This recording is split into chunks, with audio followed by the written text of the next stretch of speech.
So Godzilla X Kong has been out for a couple months. So guys, let's talk about, did the movie live up to the hype? Like, did the movie live up to our expectations? That's what we're here to talk about. So please like the video and comment in the section below if you agree or disagree. And please tell me your thoughts on the movie in the comments. Here we go. Well, first of all, I like to say that the movie actually really does look good, I would say. I mean, all the monsters look great, and you can definitely tell this movie had a $150 budget. I mean, it's right on the screen. So the movie looks great, I would say. And now let's talk about the story. I would say the monster story of this movie is pretty good. But of course, the whole subplot with the humans is boring as hell. But at least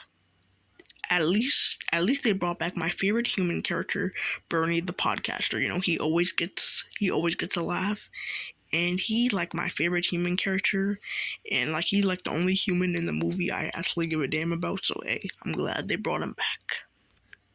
Now let's talk about all the monsters in the movie, because obviously we have a lot of crazy characters in this. First, let's talk about Kong. In this movie, I would say Kong is the heart of the movie.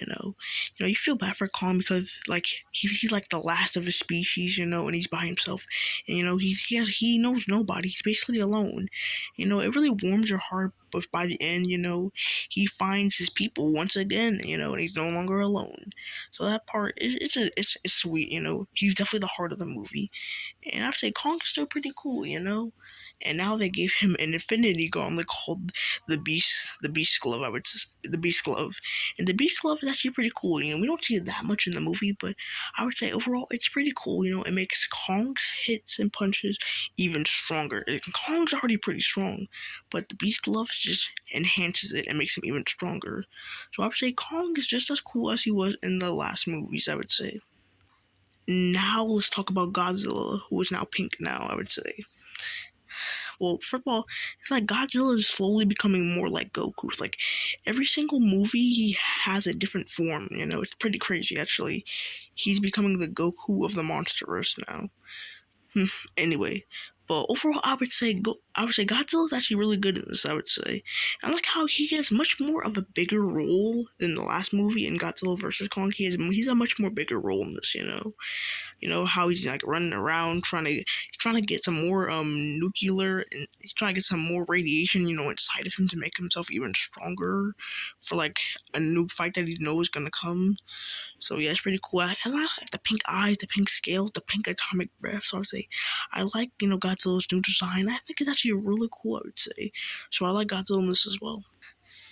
Now let's talk about Zuko. Well, Zuko, I would say he's pretty cool actually. First of all, he's adorable. I mean, just look at him; he's really cute, I would say.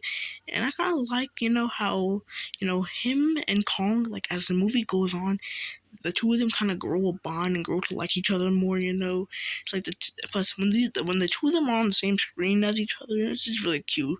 Like the time like when Kong kills a monster and they both eat it together and sit by each other. It's really adorable. I would say Zuko is a really good, cute addition to the monster. So I like Zuko as well. Now let's talk about Scar King. And Scar King, he's not bad, but he's not that good either. I mean, Scar King, he's an okay at best villain. I mean, but he's kind of lame. I mean, his weapon he has is pretty cool, but in my book, he's kind of a lame villain. I mean, he's kind of goofy in my opinion. Like, he doesn't really feel that threatening in my book. Honestly, he's just kind of lame. But I mean, the reason I say goofy, because just look at the image on the screen. I mean, bro makes this face for at least 99% of the movie, so he's a bit of a joke in my book, honestly. But he does have a couple cool scenes, so I would say he's okay at best. I kind of think they should have made Shimu like the main villain of the movie because she's way cooler than Scar King. The fact that she's in the movie kind of shows that Scar King is kind of lame because Scar King has to use Shimu in order to, he needs Shimu to do his dirty work essentially. So I mean, yeah, Scar King's still pretty lame, but Shimu was actually a really cool addition. Like the whole, like her design, the fact that she has an ice breath is just so cool. And I like how she's the one who caused the first ice age. So Shimu was definitely a really cool addition in the franchise, I would say. I'm actually really glad they added her in the movie. So Shimu is actually really, really cool. So those were all the monsters in the movie. So now let's go to the next biggest part of any monster movie, the fight scenes. That's why we're all here to see a bunch of monsters fight each other. So let's talk about the fight scenes. Well, in this movie, there are big fight scenes and then there are little fight scenes. So, like, I'll say this movie had a decent amount of fight scenes. I mean, you have, like, the beginning of the movie starts with Kong fighting a bunch of, like, dog creatures. There's a scene where Godzilla fights, like, a spider. There's, like, a scene where Kong fights some, like, dragon creature inside the water. And there's also a scene where Godzilla fights another creature under the water to get more radiation in his body. So those like the little smaller fight scenes, which are pretty cool. But now I want to talk to you about the big fight scenes, the giant fight scenes that get people hyped.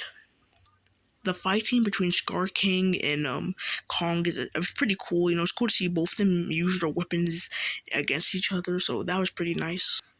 I also really like the Egypt battle between Godzilla and Kong. Basically, it's a giant rematch between the two. It's basically a giant rematch, and I kind of like how you see Kong kind of get his get back against Godzilla. So that was pretty cool, I would say. And the fight scene at the Hollow Earth, which is like a 2v2 fight, and the whole gravity thing and everything. And just this shot right here is just so cool. So, yeah, again, another pretty cool fight, I would say. And my favorite fight is the one where all four of them are in the city and they're fighting each other. Seeing the two of them fight their other counterparts is just so cool. I mean, it's just so cool. Like, when I saw this in theaters, like, I was hyped. It was just so cool. I really loved it. In my opinion, it was great. It's just so cool to see them just go at it. It's like a whole 2v2 fight going on. It was, like, really great, I would say.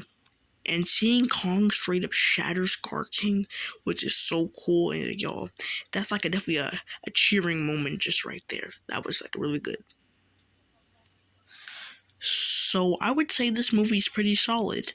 But did this movie live up to the hype? That's the question. Well, I think the movie's a pretty solid film. And y'all, I think this film kind of delivers, I would say. The movie gave us everything we wanted from it, we got to see Godzilla and Kong with new, like, little designs and new weapons and everything. We got to see some new monsters, We got to see a bunch of cool fight scenes. We saw a bunch of cool fight scenes, We saw Godzilla and Kong team up, We saw a couple funny moments in it. I mean, it just, I think the movie kind of gave us everything we wanted, and in that case, I think the movie definitely did live up to the hype. Thank you for clicking on this video. Please like and subscribe. Please comment in the section below. Tell me your thoughts, have a good day. It's your boy Gamer Got Out. Peace.